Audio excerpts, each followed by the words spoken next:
কবজা করা যায় তাহলে কোটি কোটি টাকার ব্লুপ্রিন্ট তৈরি করা যায়।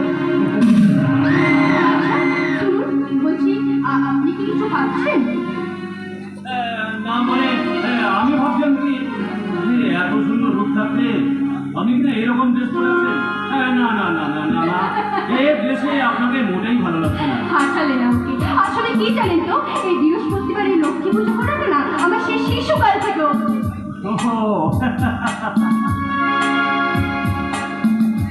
যদি কিছু মনে না করেন একটা কথা বলি।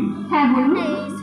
দেখে মনে হচ্ছে আপনার সংসারে খুব অভাব, তাই বলছিলাম দাদার সঙ্গে আপনিও যদি আমার কোম্পানিতে কাজে লেগে যান।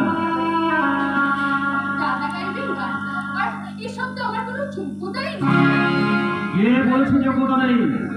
দাদা গাইবেন গান আর আমি বলবেন অভিনয়। হ্যাঁ, আপনি যদি রাজি থাকেন তাহলে ফার্স্ট অ্যাপয়েন্টমেন্টে আপনাকে আমি নায়িকার পোস্টিং দেবো। দেখবেন আপনার জীবনের ধারাটা একেবারে বদলে যাবে। ভুলে যাচ্ছেন কেন? আমি একজন বাঙালি ঘরের গৃহবধূ। আমার দুটো ছেলে আছে, কাজে মানুষ করতে হয়, তাই আমার পক্ষে সব সম্ভব নয়। সম্ভব নয় বলে শুন থেকে স্বয়ং যখন আপনার বাড়িতে এসে গেছে তখন অসম্ভবকে যেভাবে হোক সম্ভব করতে হবে।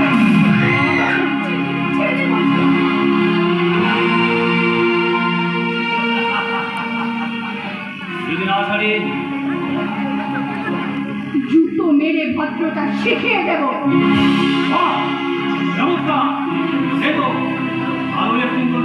তার মানে আপনি? আমি দেখছিলাম আপনার স্ট্রেংথ কতটা। আপনি এখন আসতে পারেন। দাঁড়িয়ে দিচ্ছে কেন ডার্লিং? অতিথি বাড়ি গেলে যেমন তোকে দাঁড়াতে নেই, ঠিক তেমনি হাতের লক্ষ্মীকেও পায়ে ফেলতে নেই। ধরো এমনি ভাবে ডায়লগ বলতে বলতে কোন একদিন ভিলেনের চরিত্রে তোমাকে আমি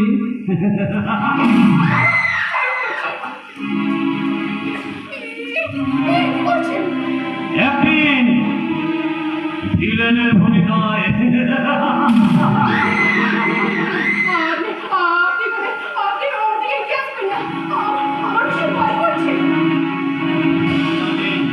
কোনো ভয় নেই। আজকের এই সুবর্ণ সুযোগটাকে হেলায় না হারিয়ে আমার সাথে রাজি হয়ে যাও।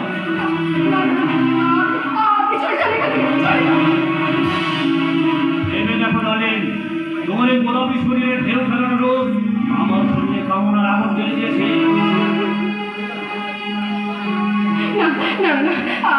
আমি আপনার কাছে হাত ছোট অনুরোধ করছি, দয়া করে এখান থেকে আপনি সরে যান।